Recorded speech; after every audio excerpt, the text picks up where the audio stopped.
TTD ఆధ్వర్యంలో ఉన్న గోశాలకు సంబంధించి అక్కడ గోశాల నిర్వహణ సక్రమంగా లేకపోవడం మూలంగా ఆ గోమాతలు చనిపోతున్నాయి. ఇది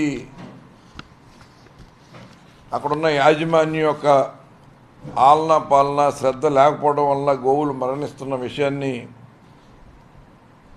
హిందూ సమాజానికి శ్రీవారి భక్తులకి దృష్టికి తీసుకురావడం కోసం జరుగుతున్న వాస్తవాల్ని ఆధారాలతో సహా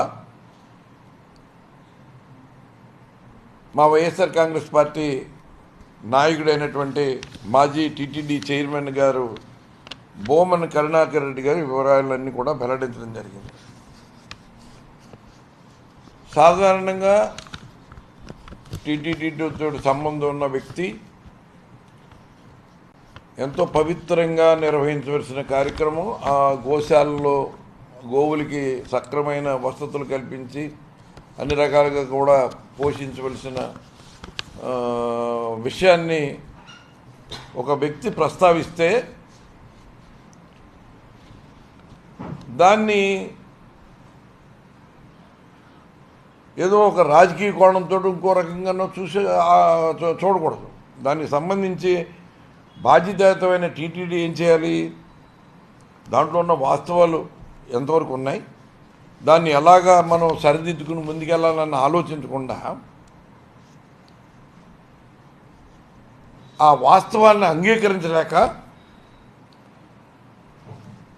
తప్పుడు ఆరోపణలు చేస్తూ ఎదురుదాడి చేసి జరుగుతున్న లోపాలని డైవర్ట్ చేసేలాగా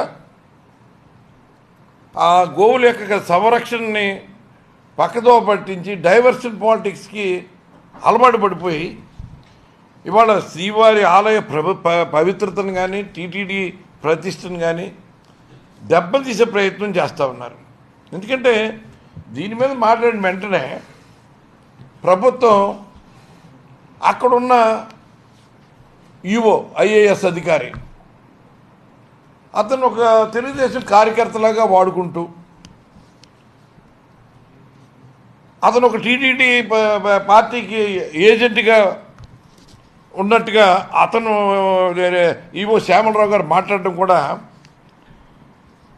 నిజంగా అతను మరి దానికి ఆలోచించి మాట్లాడా లేదా? ఇప్పుడు అతను ఈవోగా ఉన్నప్పుడు అతని ఆధ్వర్యంలో ఏ కార్యక్రమం జరిగినా అతను రెస్పాన్సిబిలిటీ తీసుకోవాల్సిన పరిస్థితి ఉన్నప్పుడు అతను రెస్పాన్సిబుల్గా మాట్లాడవలసిన అవసరం ఉంది. అందుకని తెలుగుదేశం పార్టీ ఏదో ఒక అజెండా ఇచ్చినట్టు అజెండాను మోయటమే పనిగా పెట్టుకున్నట్టు ఏ ఆధారం చూపకుండా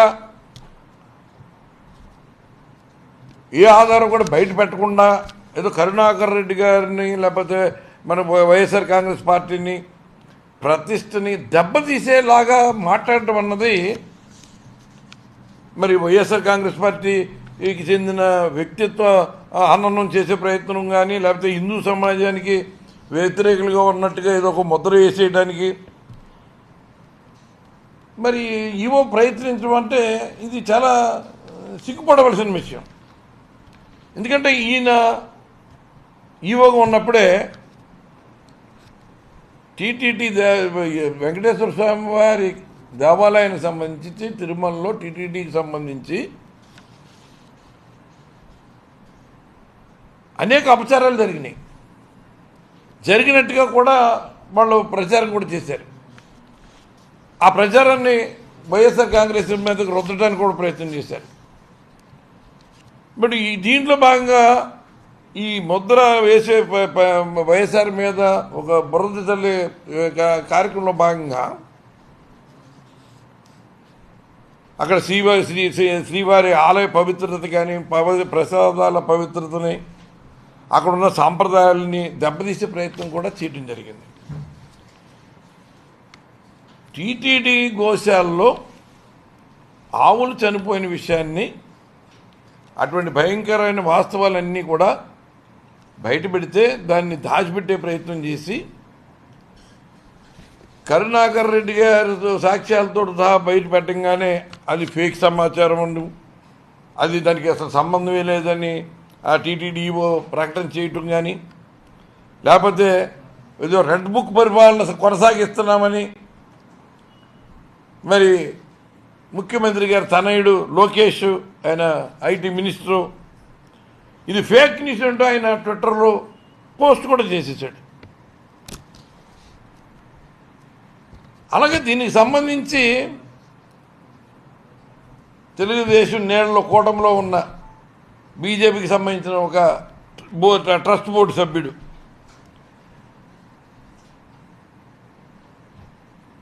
ఆయన కూడా దీని గురించి ఆయన స్టైల్లో ఆయన విమర్శలు చేస్తూ ఫైనల్గా గోశాలలో గోవులు చనిపోయినాయన్న విషయాన్ని ఆయన కూడా అంగీకరించి ఏ గోశాలలో అయినా చచ్చిపోతాయి అన్నట్టుగా ఆయన దానికి ఒకరి భాష్యం చెప్పాడు. అలాగే అక్కడ లోకల్ ఎమ్మెల్యే గారు ఉన్నాడు. ఆయన ఎన్ని మార్ఫింగ్లు ఫేక్ న్యూస్లు అంటూ మాట్లాడుతూనే ఆయన కూడా ఒక 40-42 గోవులు చనిపోయినాయని ఆయన కూడా ఒప్పుకున్నాడు. ఇంకా టీటీడీ చైర్మన్ ఏంటంటే అసత్య వార్తలు రాయడానికి బాగా పేరుగాంచిన, గోబెల్ ప్రచారం చేయడానికి పేరుగాంచిన, అశ్లీలమైన దృశ్యాలని ప్రసారం చేయడానికి పేరుగాంచిన ఆ టీటీడీ చైర్మన్ గారు బిఆర్ నాయుడు, ఆయన 22 గోవులే చనిపోయినాయని, ఇంట్లో మనుషులే చచ్చిపోతారు, గోవులు చచ్చిపోతే ఏంటంటే దాన్ని అది పెద్ద విషయంగా చూస్తారేంటని ఎంత అవహేళనగా అంత తేలిగ్గా మాట్లాడుతున్నారంటే, ఈ స్థాయి వ్యక్తి, ఇటువంటి దిగజారిపోయిన స్థాయి వ్యక్తి అత్యున్నతమైన టీటీడీ చైర్మన్ పదవికి అర్హుడా?